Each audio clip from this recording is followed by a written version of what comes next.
Bismillahirrahmanirrahim. Assalamualaikum warahmatullahi wabarakatuh. Kami dari kelompok 11 Usul Fikih dengan saya Sifa Alia Nafisa dan dua teman saya Siti Nurhaliza Az-Zahra dan Siti Royhana Mauliza akan mempresentasikan hasil diskusi kami mengenai pembatasan dan syarat-syarat ijma. Sebelum kita memasuki penjelasan mengenai pembatasan dan syarat-syarat ijma, saya akan menjelaskan sedikit terlebih dahulu apa itu ijma. Ijma secara bahasa mengandung dua pengertian, yaitu keinginan kuat atau tekad dan keputusan yang bulat, dan kesepakatan atau konsensus dari sejumlah orang terhadap suatu persoalan. Ijma menurut istilah ahli usul fikih adalah kesepakatan atas hukum suatu peristiwa dan bahwa hukum tersebut merupakan hukum syara. Seperti yang dikatakan dalam firman Allah Subhanahu wa taala, A'udzu billahi minasy syaithanir rajim. Bismillahirrahmanirrahim. Fa'ajmi'u amrakum wa syuraka'akum. Yang artinya, karena itu, bulatkanlah keputusanmu dan kumpulkanlah sekutu-sekutumu. Quran Surah Yunus Surah ke-10 ayat 71. Kemudian berdasarkan hadis Rasulullah, riwayat Abu Daud dan Tirmizi, Ummati la tajtami'u 'alal khata'i. Ummati la tajtami'u 'ala dhalalati. Lam yakunillah billadzi yajma'u ummati 'ala dhalalati. Lam yakunillahi liyajma'u ummati 'alal khata'i. Yang artinya, umatku tidak akan sepakat untuk melakukan kesalahan. Umatku tidak akan sepakat melakukan kesesatan. Allah tidak akan membuat umatku sepakat untuk melakukan kesesatan. Allah tidak akan membuat umatku sepakat untuk melakukan kesalahan. Selanjutnya, kita masuk ke pembatasan ijma. Yang pertama, keikutsertaan kalangan awam dalam ijma. Terdapat perbedaan pendapat di kalangan ulama tentang apakah umat yang awam atau yang bukan mujtahid diperhitungkan sebagai anggota ijma. Jumhur ulama berpendapat bahwa suara orang awam tidak diperhitungkan untuk melangsungkan suatu ijma. Karena yang berhak menentukan hukum dalam ijma adalah orang-orang yang mampu memahami sumber fikih dan mengeluarkan hukumnya. Sebagian kecil ulama mengatakan bahwa suara orang awam menentukan dalam penetapan ijma. Karena pendapat umat mempunyai kekuatan hujjah karena ia bebas dari kesalahan. Yang kedua, ijma sesudah masa sahabat. Terdapat perbedaan ulama mengenai hal ini. Apakah ijma itu hanya terbatas pada masa sahabat dan tidak berlaku sesudahnya?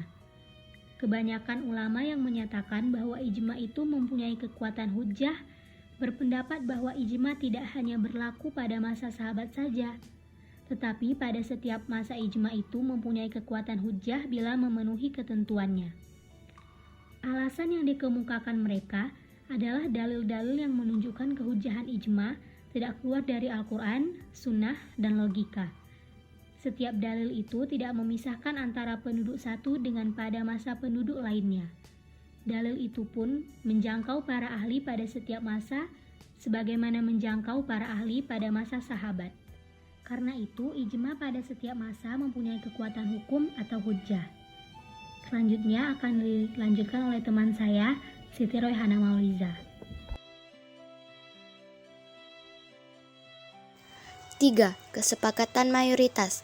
Jumhur ulama berpendapat bahwa tidak sahnya ijma bila hanya mayoritas ulama saja yang bersepakat, sedangkan yang lain menentangnya. Muhammad bin Jarir At-Tabari, Abu Bakar Al-Razi, Abu Husain Khayyat dari Mu'tazilah, dan Ahmad bin Hanbal dalam salah satu riwayat berpendapat bahwa kesepakatan mayoritas mujtahid sudah dapat menghasilkan ijma, meskipun ada beberapa mujtahid yang menolaknya. Sebagian ulama lainnya berpendapat bahwa kesepakatan mayoritas ulama dapat menjadi hujjah, namun tidak dapat disebut ijma. Pendapat lain mengatakan bahwa mengikuti pendapat mayoritas adalah tindakan paling baik, meskipun tidak ada halangan untuk menolak pendapat mereka. 4. Kesepakatan ulama Madinah. Ulama Madinah telah sepakat tentang suatu hukum atau suatu kejadian, sedangkan ulama lain mengemukakan pendapat yang berbeda. Mengenai dapatkah kesepakatan ulama Madinah itu dianggap ijma, dalam hal ini perbedaan pendapat di kalangan ulama, yaitu 1.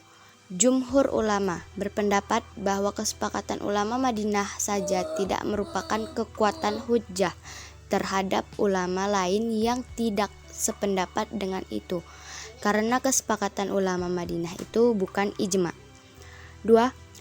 Ulama Makkiyah mengatakan bahwa kesepakatan ulama Madinah dan ijma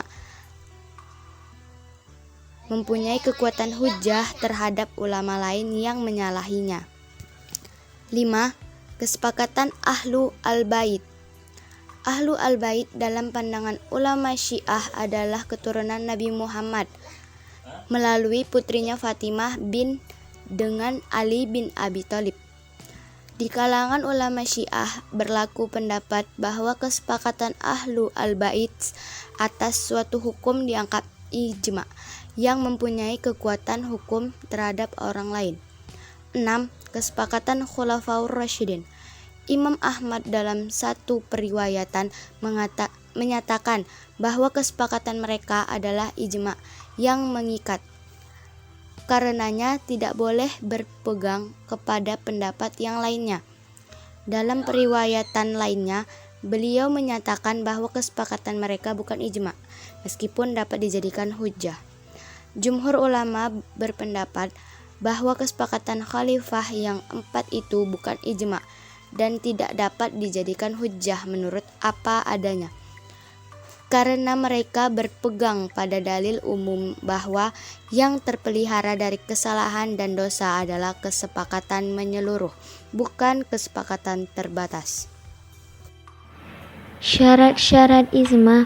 1.